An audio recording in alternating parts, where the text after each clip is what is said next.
জায়গায় মাছ ধরতে গেলে প্রবাসী কল্যাণ ও বৈদেশিক কর্মসংস্থান মন্ত্রণালয়ের প্রতিমন্ত্রী নুরুল হক নূর বলেছেন, অনেক সময় জেলেরা মাছ ধরতে গেলে যে বের জাল দেয় ওইগুলো নাকি ইজারা দেয়। এখন থেকে সব ক্ষেত্রে ইজারা যেন না দিতে হয় সেই ব্যবস্থা করা হবে। জাল যার জলা তাদের, যাদের জাল আছে তারাই মাছ ধরবে, এখানে কোনো ইজারা হবে না।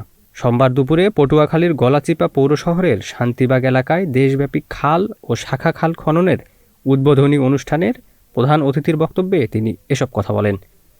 তিনি আরও বলেন, গলাচিপা ও দশমিনাকে শান্তি এবং সম্প্রীতির একটি নতুন জনপদে পরিণত করতে চাই। ছোটোখাটো বিষয় নিয়ে নিজেদের মধ্যে ঝগড়া ফ্যাসাদ মারামারি করবেন না।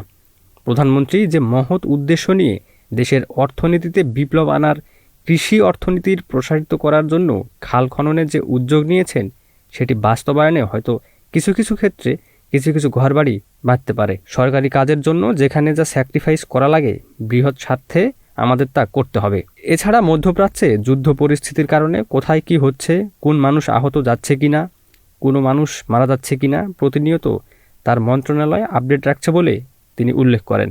পটুয়াখালী পানি উন্নয়ন বোর্ডের আয়োজনে জেলা প্রশাসক মোহাম্মদ শহীদ হোসেন চৌধুরীর সভাপতিত্বে খাল খনন উদ্বোধনী অনুষ্ঠানে বিএনপি ও গণ অধিকার পরিষদের নেতাকর্মীসহ সরকারি বিভিন্ন দপ্তরের কর্মকর্তারা উপস্থিত ছিলেন।